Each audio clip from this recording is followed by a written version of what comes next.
بسم اللہ الرحمن الرحیم، السلام علیکم ورحمۃ اللہ۔ امریکہ اس وقت اپنی فوجیں غزہ کے اندر اور فلسطین کے اندر اتارنا چاہتا ہے،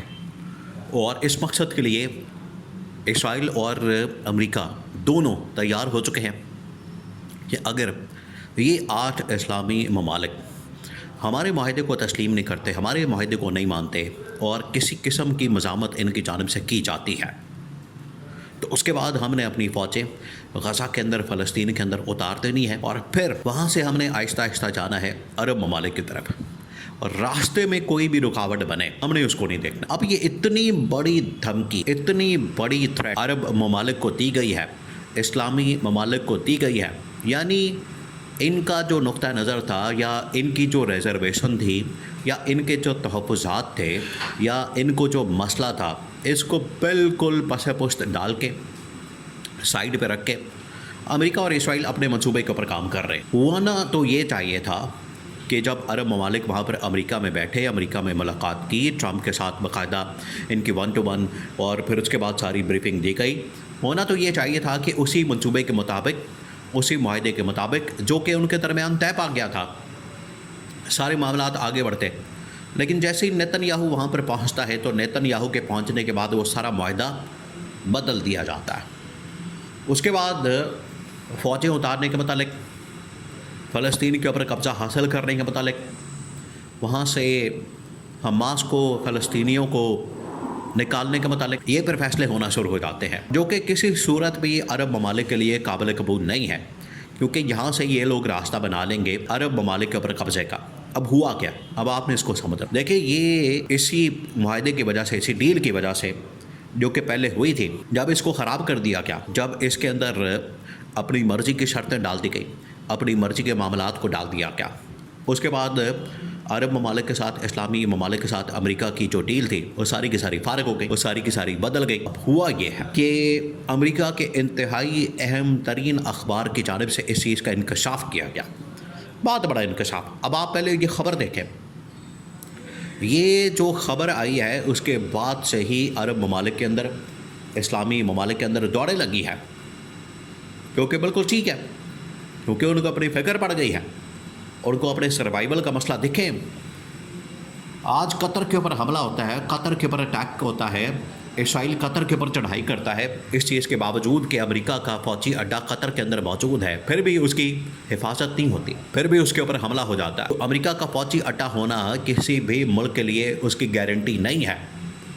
یا اس کی حفاظت کی گارنٹی نہیں ہے کہ وہ بالکل سیکیور رہے گا، اس کے اوپر حملہ نہیں ہو سکتا۔ اسی وجہ سے سعودی عرب نے اس بار امریکہ سے مدد لینے کے بجائے، ورنہ یہ فوجی اڈا یا فوجیں یا سیکیورٹی یا باقی معاملات سعودی عرب امریکہ سے بھی حاصل کر سکتا تھا، کیونکہ امریکہ کو اس نے کئی ارب ڈالرز، تقریباً کوئی 1.5 سے 2,000 ارب ڈالرز دیے، اور انہوں نے آپس میں ایک سیکیورٹی ڈیل کی۔ اگر یہی 1.5-2,000 ارب ڈالر پاکستان کو دے دے تو پاکستان تو کئی سالوں تک، کئی صدیوں تک سعودی عرب کی سیکیورٹی سنبھال لے گا، لیکن امریکہ نے یہ کام نہیں کیا، تو کیا فائدہ ہوا؟ آپ ذرا 2 منٹ کے لیے امیجن کریں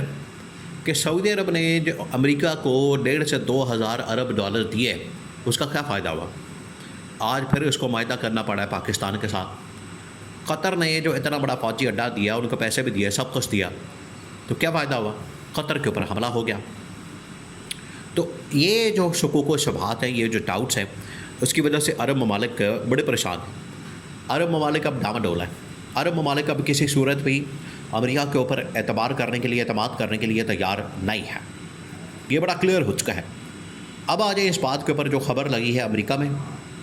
جس نے اس چیز کا انکشاف کر دیا ہے اور ان کے تحفظات میں اضافہ کر دیا ہے۔ جو اسلامی ممالک کے اندر تحفظات پائے جاتے ہیں، ان کے دل کے اندر جو شکوک و شبہات پائے جاتے ہیں، ان کے اندر اضافہ کر دیا۔ اب وہ کیا؟ اب وہ ذرا سنیں۔ امریکہ اور اسرائیل نے مل کر یہ معاہدہ کر لیا، امریکہ اور اسرائیل نے مل کر یہ منصوبہ بنا لیا ہے، ان کی جانب سے پلان کر لیا گیا۔ اب پلان بڑا خطرناک اور خوفناک ہے۔ پلان یہ ہے کہ ہم نے جانا ہے فلسطین کے اندر، ہم نے جانا ہے غزہ کے اندر۔ سب سے پہلے جو غزہ، ویسٹ بینک، یہ جو ان کے بالکل قریب علاقے ہیں جن کے اوپر اسرائیل قبضہ کر چکا ہے، گولان کی پہاڑیاں جن کو گولان ہائٹس کہا جاتا ہے، اور 1967 کے اندر 1967 میں 67 میں جو اسرائیل نے عرب ممالک کے ساتھ جنگ کی تھی، اور اس جنگ کے دوران جتنے بھی علاقے اسرائیل نے اپنے قبضے میں لیے وہ تمام کے تمام اسرائیل اس وقت چاہتا ہے کہ ہم ان کے اوپر آباد کاری کو شروع کرتے ہیں، وہاں پر آبادی بنائیں، وہاں پر یہودیوں کو لا کے بسائیں، اسرائیلیوں کو لا کے بٹھائیں، اور وہاں پر پوری کالونی بنا دی جائے۔ یہ ہے وہی کالونیل سسٹم کی اس وقت ایکسٹینشن، آپ کو ماڈرن ایکسٹینشن آپ کو اس وقت امریکہ اور اسرائیل کرتے نظر آتے ہیں۔ یہ ماڈرن قسم کی کالونیلزم ہے۔ تو جب یہ خبر لگی ہے، جب یہ خبر پبلش ہوئی ہے امریکہ کے اندر، امریکہ کے انتہائی اور بہت بڑے معتبر اخبار کے اندر، تب ان کے کان کھڑے ہو گئے، یہ الرٹ ہو گئے، یہ چوکس ہو گئے، ان کو پتہ چل گیا ہے کہ اب امریکہ وہ کرنے جا رہا ہے جو کہ ہمارے ساتھ 2 نمبر کی اور فوجیں لے کر آ رہا ہے۔ اگر فوجیں لے کر آ جاتے ہیں تو پھر پاکستان کے ساتھ جو معاہدہ کیا گیا ہے اس کو ایکٹیویٹ کرنا پڑے گا۔ جنرل راحیل شریف کو یا پھر جنرل عاصم منیر کو اتحادی فوج کے کمانڈ دینی پڑے گی، اور یہ کمانڈ پھر آخر کار جو فوجیں ادھر آئیں گے فلسطین کے اندر، غزہ کے اندر، ان کی کمانڈ میں اسلامی اتحادی فوج پھر جائے گی وہاں پر، اور وہاں پر پھر مقابلہ ہوگا۔ اس مقصد کے لیے انہوں نے ڈپلومیٹکلی پہلے مسئلے کو حل کرنے کے لیے ایک قدم اٹھانے کا فیصلہ کیا، اور محمد بن سلمان نے اور سعودی کنگ نے، اس کے علاوہ باقی ممالک نے، قطر نے، کویت نے، عمان نے، UAE نے، انڈونیشیا نے، ملیشیا نے یہ مشورہ دیا پاکستان کو کہ پہلے سعودی عرب کو، محمد بن سلمان کو بھی، کہ پہلے آپ ڈپلومیٹکلی اس مسئلے کو امریکہ کے سامنے، ٹرمپ کے سامنے، نیتن یاہو کے سامنے اٹھائیں، اور اس مقصد کے لیے عمران خان کو باہر لائیں، تاکہ عالمی سطح کے اوپر وہ ایک نیریٹو کو بلڈ کرے، بات کرے، دنیا کو آگاہ کرے، بتائے اس دھوکے بازی کے متعلق، 2 نمبری کے متعلق، معاہدے کے متعلق۔ اس کے بعد اگر یہ نہیں مانتے، اگر یہ معاہدے کے اوپر نہیں آتے، آپ کی شرائط اور کنڈیشنز کے اوپر، آپ کی ڈیمانڈز کے اوپر نہیں آتے، تو اس صورت میں پھر اسلامی اتحادی فوج کو حکم جاری کر دیا جائے اور ان کو پھر غزہ بھیج دیا جائے، تاکہ وہاں پر اسرائیلی فوج کا مقابلہ کیا جا سکے۔